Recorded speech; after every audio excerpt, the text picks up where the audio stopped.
नमस्कार,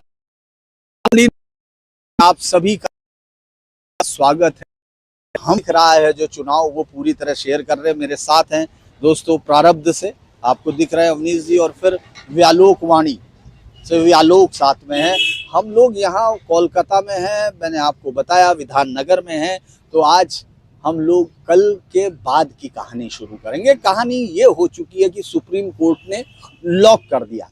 बहुत सारे लोग खुश भी हो रहे हैं कि भाई सुप्रीम कोर्ट ने कहा कि अगर अंतर ज्यादा होगा, हारने का नाम हटने से ज्यादा, तो सोचेंगे, तो सोचा जाएगा। आज का जो लोग कहते हैं गोदी मीडिया, उनको मैं बता दूं कि अगर ये अखबारों का जत्था है, ये बताता है कि गोदी मीडिया, मोदी मीडिया, ममता मीडिया, ये सब सिर्फ विशेषण हैं जो राजधानियां बदलते ही बदल जाते हैं। यहाँ वो मीडिया कुछ और करता है। जैसे लिखा कि माइंड अप्लाई बाद में करेंगे, ये कोर्ट के लिए लिखा हुआ दोस्तों, सुप्रीम कोर्ट के लिए। खैर चलिए, ये तो कहानी होगी, तो हम इस पर शुरू करते हैं। यहाँ शुरुआत करते हैं। व्यालोक अभी पहुंचे, हम लोग व्यालोक से बात करते हैं। व्यालोक चूंकि पहले आके जा चुके हैं और वापसी की है, दोबारा से इसमें आए हैं। व्यालोक, जब गए थे लास्ट टाइम आप और अभी वापस आए, कुछ अंतर दिख रहा है?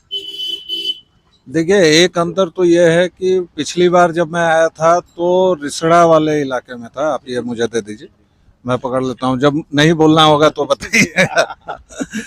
तो वो हुगली जिला था और उसमें मैंने एक संसदीय क्षेत्र और करीबन 10 विधानसभा क्षेत्र देखा था। वो कल्याण बनर्जी का इलाका था और कहा जाता है कि वहाँ भाजपा की बढ़त है। पिछली बार की 6 विधानसभा सीटें वहाँ थीं और लगभग 6 भाजपा ने जीत ली थी। सांसद भले बनर्जी जीते। तो वहाँ का जो था, वहाँ भी हमने पोस्टरबाजी और पैम्फलेटबाजी कम देखी थी। ये एक बड़ा अद्वितीय किस्म का बंगाल का प्रचार दिख रहा है कि प्रचार अगर सड़क पर हो, कैंप पर हो, कहीं भी झंडे, बैनर, जो भी पारंपरिक घटनाएं होती हैं, वो आपको टीएमसी का ज़्यादा दिखेगा, सबसे कम कम्युनिस्टों का दिखेगा। कांग्रेस का तो दिख ही नहीं रहा है। आपने कहा और एक चला गया, एक मेरे पीछे एक कांग्रेस का गुजर रहा था और भाजपा का कम है, लेकिन जमीन पर आपको वैसे देखेंगे तो टीएमसी दिखेगा। आपने पूछा कि दोनों में अंतर क्या, 15 दिनों के भीतर आया हूं और भविष्यवाणी करने से मैं बचता हूं, लेकिन अंतर हवाओं में है। जब आप उतरते हैं, अंतर लोगों की देह भाषा में है, बॉडी लैंग्वेज में है, और अंतर सड़कों पर राह चलते लोगों से बातचीत में है, और वो दिखता है।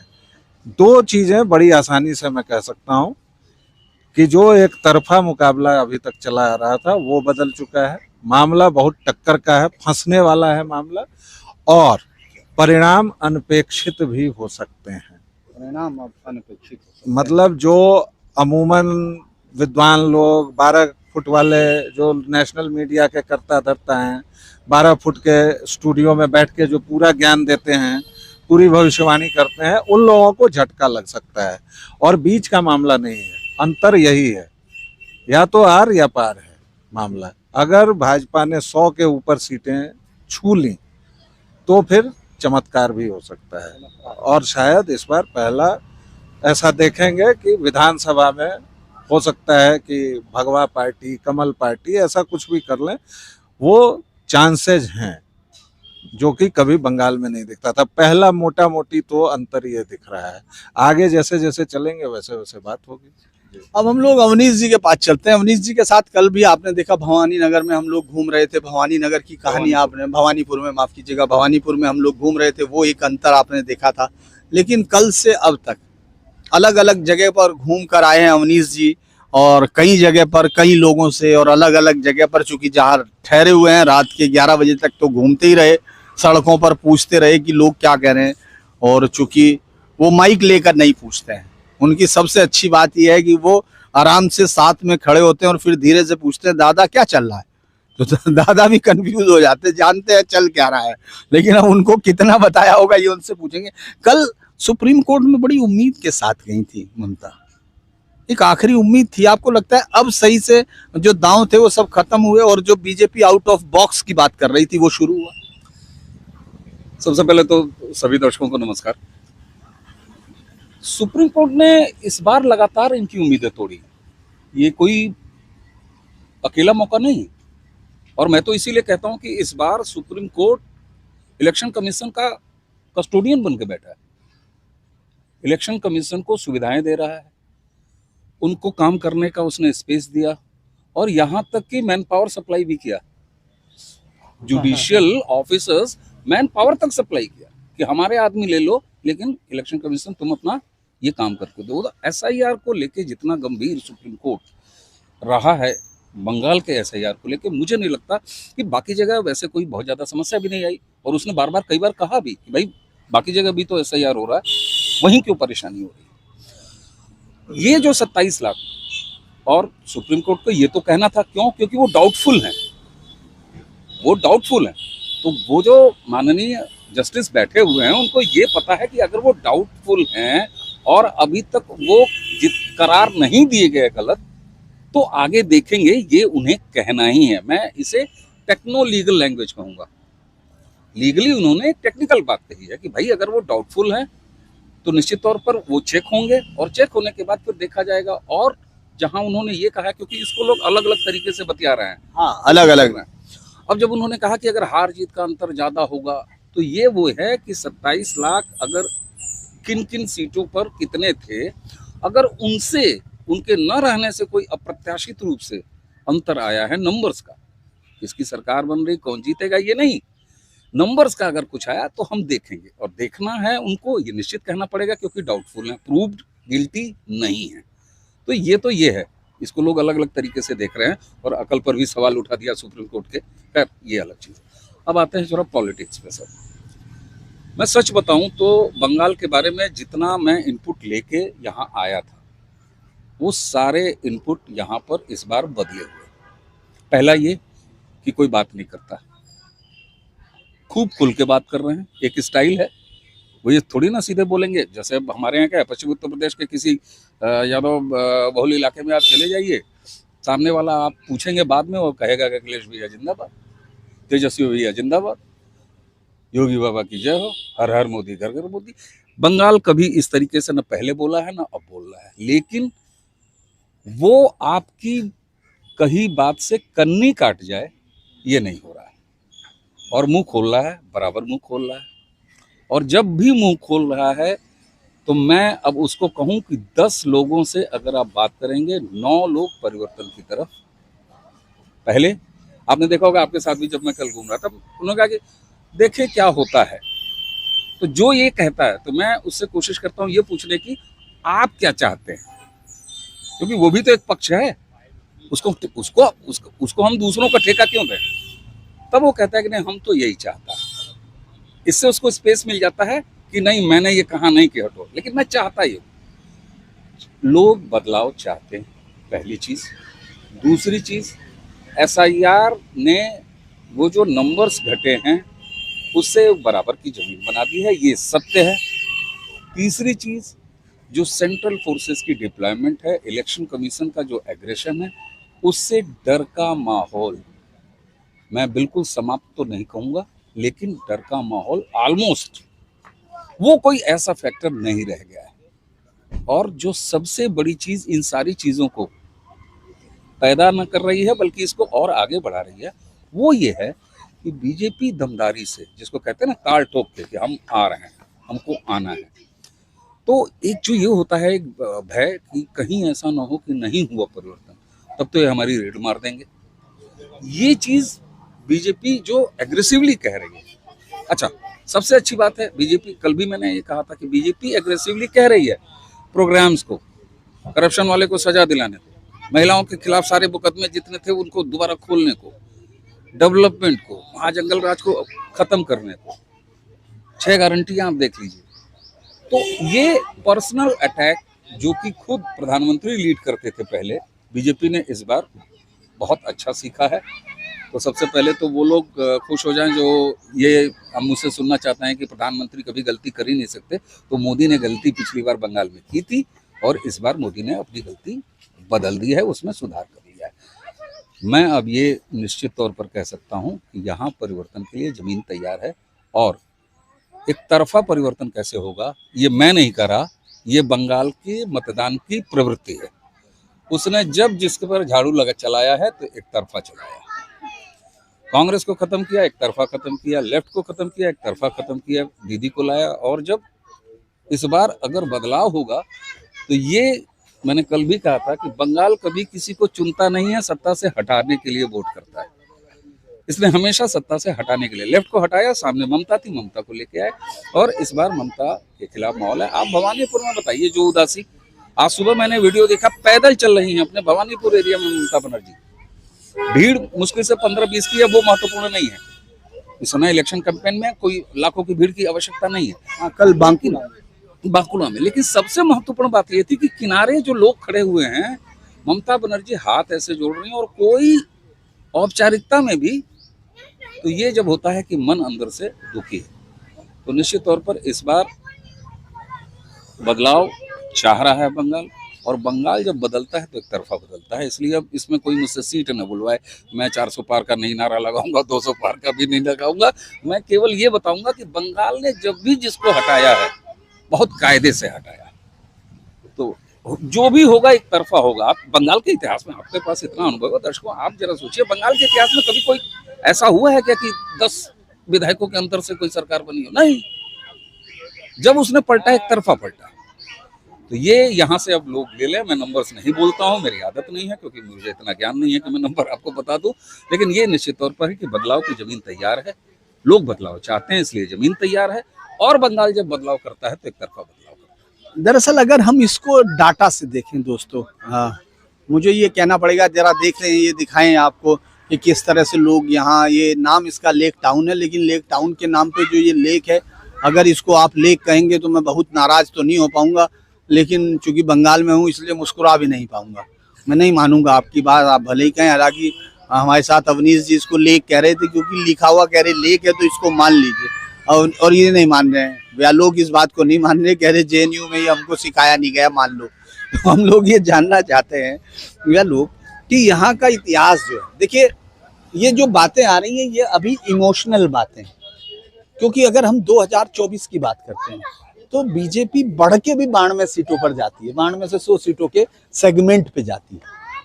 और पिछली बार की लगभग 70 या 76 सीटें एग्जैक्ट में, चूंकि मेरा डाटा लिखा हुआ है वो, आप ये सोचो 50% से ज्यादा थी। और उसके बाद 105 सीटों पे टीएमसी 42 से 45 से 50 के बीच में थी। इतनी बड़ी ताकत के साथ अगर हम देखते हैं 2021 के सिलेक्शंस को, तो आपको लगता है कि ये बदलाव मतलब इजी है? इजी आपको लगता है? नहीं सर, इजी कतई नहीं है। लेकिन देखिए 2-3 बातें इन्होंने कह दी हैं अवनीश भाई ने, उनसे मैं उठा लेता हूं और उसी को थोड़ा विस्तार दूंगा। पहली बात कि मोदी ने कोई गलती नहीं की थी, ये फिर से आप लोग खुश हो जाइए, क्योंकि कल कोई वीडियो में मैं कह दूंगा कि मोदी बहुत गलतियां करते हैं, इसलिए प्लीज आपको अभी खुश होना है, खुश हो जाइए। भाजपा ने जो रणनीति पिछली बार बनाई थी वो ये कि ऑल आउट ऑफेंसिव करो, एकदम ऐसा माहौल बना दो कि इस बार सत्ता परिवर्तन तय है। वो ओवर एक्सपोज्ड हो गए, वो ओवर हो गया। कार्यकर्ताओं में भी अति उत्साह आ गया, कार्यकर्ता भी थोड़ा सा ये समझ के, जैसे बिहार में इस बार डर लग रहा था कि भाई वैसे ही जीत रहे हैं जैसे केंद्र में हुआ कि 400 सीटें तो आ ही रही हैं, चलो हम सो जाते हैं, वही हाल बंगाल में हुआ। बंगाल में देखिए कार्यकर्ताओं का, भाजपा के पास फुल टाइम कार्यकर्ताओं का अभाव रहा है, क्योंकि कुछ चीजें आपके पास सत्ता से आती हैं और भाजपा सत्ता में यहाँ रही नहीं है। तो भाजपा ने अपनी पहले ये रणनीति बंद की। उन्होंने प्रधानमंत्री को एक्सपोज उतना ही किया जितने की आवश्यकता है, न ज्यादा न कम। और इसीलिए आप उनकी भीड़ देखिए, उनकी रैलियों में जो भीड़ हो रही है, और वो ऑर्गेनिक भीड़ है। सिलीगुड़ी वाली भीड़ देखिए, या फिर वो पूर्वी बर्धमान की भीड़ देखिए, जहां भी जाइए वो एक अलग आपको संकेत दे रही है। ये 2 चीजें हुई। तीसरी चीज, 15 साल एक लंबा समय होता है। 15 साल में लोगों ने देखा कि एक बार दिया मौका, दूसरी बार दिया। नीतीश कुमार को भी फटीग होता है, नवीन पटनायक, बीजू पटनायक, सबको फटीग होता है, नेहरू को फटीग होता है। तो फिर यहाँ पर जो दीदी हैं उनको फटीग, उनका फटीग नहीं होगा, ऐसा कैसे माना जाए? तो ये दूसरी बात हुई। और तीसरी बात, जो इस बार त्रिशूल जो बना है सुप्रीम कोर्ट का प्लस इलेक्शन कमीशन का और तीसरा केंद्र सरकार का, ये त्रिशूल बहुत बुरी तरह से वो जो दो पत्तियां हैं उनमें जाके धंस गया है, क्योंकि सुप्रीम कोर्ट ने नाल कस दिया। हमारे यहाँ नाल कसना कहते हैं उसको, घोड़ों को जो नाल ठोकी जाती है ना तो उनकी चाल नियंत्रित हो जाती है, वो अनियंत्रित नहीं भाग सकते हैं। तो सुप्रीम कोर्ट ने नाल ठोकी, इलेक्शन कमीशन ने नकेल कस दी, नाक में डाल के पटक के कहा कि नहीं बेटा ऐसे नहीं ऐसे होगा, और केंद्र सरकार ने कुछ नहीं किया, बस सेंट्रल फोर्सेज भेज दी। आप सोचिए 5 लाख सेंट्रल फोर्सेज हो जाएंगे, लगभग 3.5 लाख तो उतर चुके हैं। मतलब ये तो कश्मीर का चुनाव भी ऐसे नहीं होता होगा। इतना डर, इतना भय, और अब आप सड़कों पर उतरिए तो धीरे धीरे वो परतें टूट रही हैं। अभी 15 दिन का समय है और टूट जाएंगी। 15 दिन तो नहीं है खैर, या शायद है 15 दिन है, 23 को है, 23 को 9वें दिन पे वोटिंग, 9वें दिन वोटिंग है। तो अब एक हफ्ता मान लीजिए बंद हो जाएगा। तो एक, लेकिन उस एक हफ्ते में अभी बहुत चीजें छीजेंगी, और मुझे लगता है कि ये जो 3-4 कारण है उसकी वजह से ये चीज है। बहुत बड़ा अंतर है सर, 10% का अंतर है पाटना। और वो एक तर्क आता है कि SIR वाला, तो SIR में ऐसा नहीं है कि एक तरफा नुकसान हुआ है। जैसे दीदी बार बार उठा रही हैं मतुआ समुदाय का मुद्दा, तो वहां भी कहा जा रहा है कि वो उल्टा भाजपा को भारी पड़ेगा, हालांकि उसके अपने पक्ष और अपने विपक्ष हैं। 10% वोट का अंतर जो भी है वो SIR से कटे, वो सख्ती से कटे, वो डर का दूर होने से कटे, लेकिन ये सफर बहुत बड़ा है, लेकिन ये सफर हो रहा है। मूल बात यह है कि कदम बढ़ रहे हैं उस तरफ, ये सबसे चौखी बात है जो मैंने महसूस की है। एक बात मैं बार बार कह रहा हूँ, हालांकि ये बात मेरे भी ज्यादातर, चूंकि मैं 2 तरह की इस समय वो की है कवरेज, जो यहाँ अलग है, क्योंकि आप लोगों को यहाँ एक साथ बैठ के सारी पार्टियों के लोग बात करेंगे ये संभव नहीं है, ये अभी तक तो मैंने नहीं देखा है, क्योंकि वो नहीं। और दूसरा क्या है कि हम लोग एक राजनीतिक दलों के कार्यक्रम में चले जाते हैं, वो ईजी होता है, क्योंकि वहाँ उसके कार्यकर्ता बोलने लगते हैं, भाई नेता सामने खड़ा है वो तो बोलेंगे उसकी। लेकिन इसके साथ साथ मैंने बहुत जगह वैसे भी किया है, जो अपना ऐसे ही चलते हुए हम लोग कर रहे हैं, जैसे काका हैं, काका से बात कर ली, ऐसे लोगों से बात की, तो वो, लेकिन उसमें जरूर दिख रहा है। लेकिन आपको ये लगता है कि अगर नहीं आती है तो जैसे बहुत सारे लोग कहते हैं कि अभी नहीं तो कभी नहीं, लेकिन मेरा ये मानना है कि ये राजनीति में कोई बहुत स्थायी मुहावरा नहीं होता है, क्योंकि जो कार्यकर्ता है जो वो है उनको फिर लड़ना है, अगली बार फिर लड़ना है। क्योंकि 2021 के बाद लोगों ने ये मान लिया था कि साहब बीजेपी खत्म होगी, हमारे जैसे लोग तो जाके कहने लगे कि अब वोट ही नहीं मिलेगा बीजेपी को, बीजेपी के नेता भाग गए। अच्छा, वो हम लोग तो ये अब तक माने बैठे थे, 2024 के रिजल्ट ने बता दिया कि यार तुम भाग गए हो ना, जो वोटर है वो तो वहीं बैठा वो, और उसमें 0.9% जोड़ लिया, ममता के खत्म हो गए। तो 2024 की गतिविधि भी आपको कम दिखती है, लेकिन फिर भी एक मैंने संभावना की, जो है वो कह रहे थे 2400 की कंपनियां हैं, लगभग 2,45,000 के करीब आएंगे जो लोग हैं, 2-2.5 लाख मतलब मैक्सिमम जो संख्या होगी। लेकिन जिस तरह का माहौल ममता बनर्जी जो ऑफेंसिव है, स्ट्रीट फाइटर हैं, और मुझे ये कहने में कोई वो नहीं कि वो हिंदुस्तान की चुनिंदा राजनीतिक है जिन्होंने लेफ्ट को इस तरह पटक के मारा कि लेफ्ट को पानी नहीं पिया है। लेकिन एक बड़ा इंटरेस्टिंग मुझे बैठे बैठे याद आया, जैसे व्यालोक जी ने कहा, आपने कहा कि ये करता है, तो फिर मुझे लगा कि यार 25 साल तो दिए उसने कांग्रेस को, और बंगाल ने लेफ्ट को दिए 34 साल, और दीदी को सिर्फ 15 साल हुए, और आप कह रहे कि जा रही है। क्या हुआ, बंगाल का धैर्य खत्म हो रहा, क्या ये नई चीज दिख रही है, या आप जैसे जो आ गए हैं मूर्धन्य पत्रकार वो सच बताने लगे तो लोग सोचने लगे? नहीं, मैं इसी से शुरू करता हूँ कि केवल 3 टर्म में क्यों लेफ्ट का इतना, कांग्रेस का इतना। मैं बार बार कह रहा हूँ कि आप ये देखिए 2011 के बाद इस देश में सोशल मीडिया और ये जो सूचना क्रांति आप जिसको कहते हैं, ये ऐसा। दादा आप बताइए, आप आ गए हैं, आप बता रहे हैं, देखिए दादा बता रहे हैं, आइए आइए, दादा भी आ गए हैं, तो दादा से समझते हैं कि खेल हो क्या रहा है। दादा, बंगाल में चल क्या रहा है? बंगाल में जो चल रहा है भाई, वैसे तो पक्का कोई नहीं बोल सकता, हाँ, समझेंगे नहीं, हाँ, लेकिन बीजेपी का दबदबा ज्यादा है शहर में, कलकत्ता में। अच्छा, पहले शहर में नहीं होता था। ना पहले शहर में कमती होता था, डरते थे लोग बोलते वक्त। जिस बंगाल में ये रहा है, जिसका शासन रहा ना, उसी सरकार से डरते हैं, उसी से डरते हैं। हाँ उसी से डरते हैं। अब इसका विरोध नहीं बोलेंगे। पहले इसका था, सीपीआईएम का था, उसके खिलाफ। तो उसके विरुद्ध कोई नहीं बोलता था।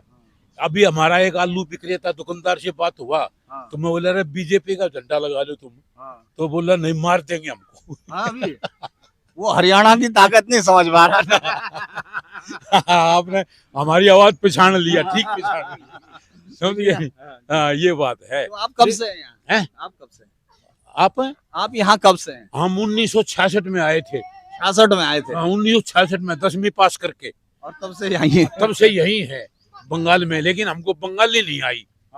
हम क्यों नहीं आई? एक हम लोहा का काम करते हैं, तो एकदम एक बंगाली दुकानदार था, हम उसके पास गए माल लेने के लिए, तो बोले आप बंगाली नहीं जानते, कितने दिन से हैं?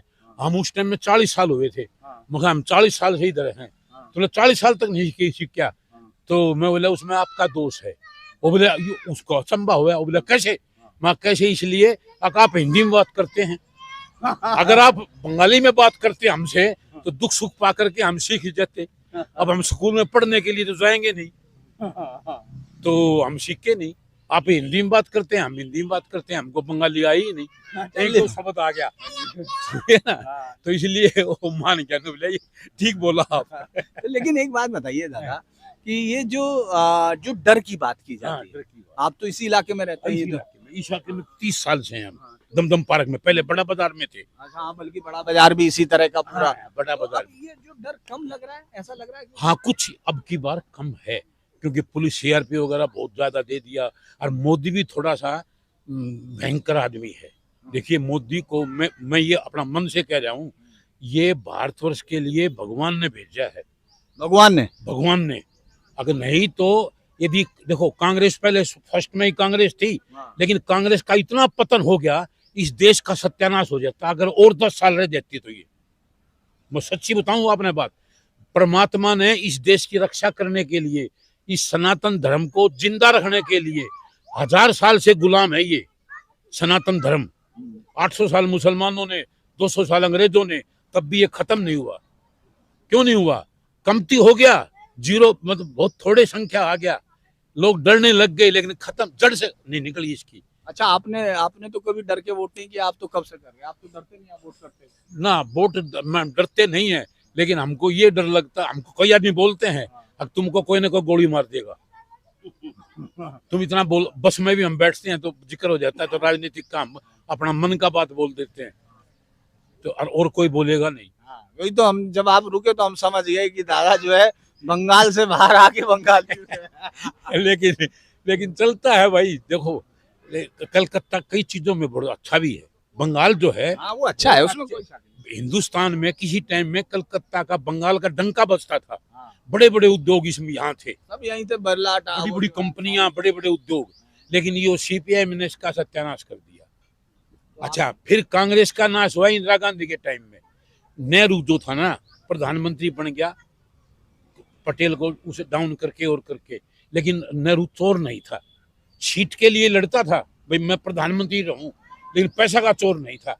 इंदिरा गांधी आने के बाद में पैसा का चोरी होने लगी कांग्रेस में। और अब सोनिया के टाइम में 10 साल मनमोहन तो बेचारा प्योर आदमी, शुद्ध आदमी था मनमोहन, लेकिन साहूकार आदमी के घर में नुका रहा है।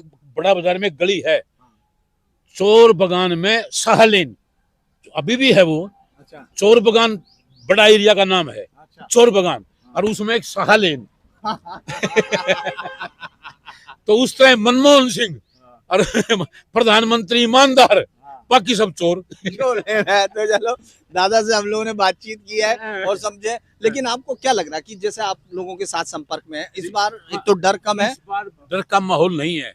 और इस बार अगर आ गया ना बीजेपी तो आ गया, नहीं तो फिर और मुश्किल होगा। हाँ, देखिए यही बात हम लोग कह रहे थे। अमित शाह और इसको मोदी जी को बहुत तकलीफ होएगा। अच्छा, अगर इस साल नहीं आया ना तो बहुत तकलीफ होगा उसको मिलने। लेकिन एक बात बता दें, ये मोदी जो है ना भाई, हमारा भी उसने बेचारा ने हमको तो 10 रुपया भी नहीं दिया है, और न हम उससे जान पहचान। खाली राष्ट्र के प्रति हम चाहते हैं भी मोदी बहुत अच्छा, हम मोदी के हैं, हम मोदी के हैं, और मोदी हमारा है, हम सोचते हैं हम मोदी के पास जाए पिछाने भी नहीं, और हम कहेंगे हमको दफा 5 मिनट के लिए मोदी को बात करना है, तो वो शायद उसको नीचे वाले आदमी मेरे को जाने भी नहीं देंगे, हैं? लेकिन मोदी को हम अपना समझते हैं, खाली राष्ट्र के लिए। इसने जो इस देश को बचा दिया, नहीं तो इतने गड्ढे में चला जाता ये। हम कुछ तो कर तो कुछ नहीं सकते, हम तो इतने बड़े आदमी नहीं है, इतने राजनीतिक भी नहीं है, लेकिन मन दुख पाता था इस देश का सत्यानाश हो जाएगा। चलिए, दादा से बात हुई, आपने सुना दादा की बात, बहुत बढ़िया तरह से उन्होंने समझाया कि माहौल क्या है। तो आपको ये जैसे माहौल में अभी भी देख रहे हैं हम लोग बंगाल के जो यहाँ है, ये बात मुझे लगता है कि टीएमसी का एक बड़ा गुस्सा आपने देखा होगा, जो बाहर से आके बसे, इसीलिए वो यूपी वालों को भी, बिहार वालों को भी, और सबको जो है अक्सर वो सेग्रीगेट करती हैं। तो ये, लेकिन आपको लगता है कि जैसा हमने काका से सुना, ये बातचीत सब तरफ हो रही है, ये बातचीत? और ये बताएं, जो अभी काका ने कहा, ये बहुत छोटे नंबर में नहीं हो रही है। ये करीब अकेले जो कलकत्ता है, इसमें 10 से 12 लाख ये नंबर है, जो राजस्थान मूल, दादा हरियाणा मूल, हिंदी भाषी एरिया से। और ये वो नहीं है जो स्लम्स में रहते हैं, ये यहाँ पर अच्छे काम करते हैं, इनके अपने घर हैं, इनके सारा कुछ है, बिजनेस व्यापार है, सब कुछ है।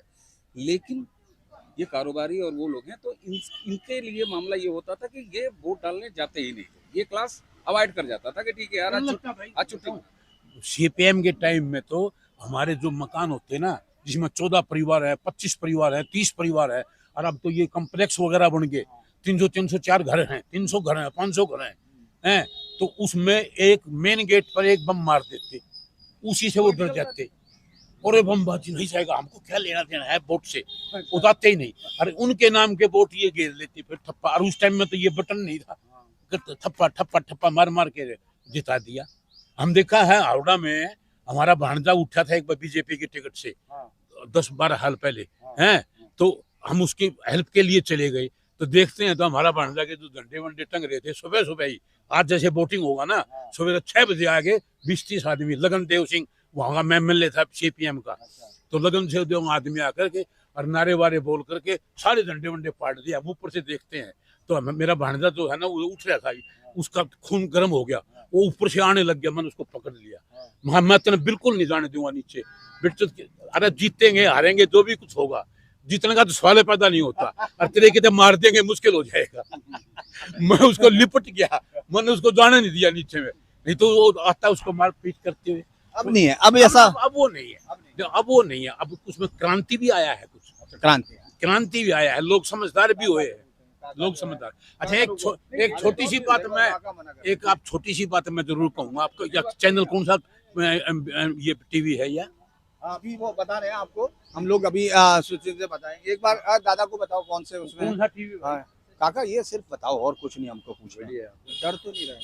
नहीं नहीं, हमको डस की सिखाया है, वोट देने से, किसी पार्टी का आदमी थोड़ा ही है, बस वोट देने जाते हैं। बस वोट देने जाते हैं, बस इतना ही जानते हैं। और इतना जानते हैं कि एक ही पार्टी राज्य में भी रहेगा और सेंट्रल में भी रहेगा तो काम कभी नहीं होगा। अच्छा, तो थोड़ा बदल एक जगह एक पार्टी रहेगा, राज्य में एक पार्टी रहेगा, सेंट्रल में एक पार्टी रहेगा, काम जरूर होगा। अच्छा, दीदी का अच्छा है, दीदी बोल के नहीं, हम दीदी को भी नहीं बोलेंगे, लेकिन आपने पार्टी बदल के, हाँ, इशारों से समझना है सब। 5 साल बाद पार्टी पर बताओ। अच्छा, तब अभी भी काम होगा। यहाँ भी बदलने की बात है, इशारे हैं, बहुत सारी चीजें हैं। मुझे लगता है कि हम लोग थोड़ा सा और बात करेंगे, दिलचस्प सी बात। जी आप उसमें, हाँ, उसमें अभी जो मैं ये कह रहा था कि जो हिंदी भाषी वोटर है, और ये अकेले कलकत्ता शहर में करीब 12-15 लाख है, उसके लिए जो वोट डालने वो निकलता नहीं था कि काहे को करना है यार पंगा, फिर बाद में परेशानी होगी। इलेक्शन कमीशन ने जो छोटे बूथ, सोसाइटीज में बूथ, अभी इन्होंने बताया ना, सोसाइटीज में, अपार्टमेंट्स में बूथ, अब ये कर दिया गया, ये जो किया है ये इसी के लिए किया गया। और अब वो नंबर्स जो है निकल के वो बड़े कायदे से वोट करने जाएंगे।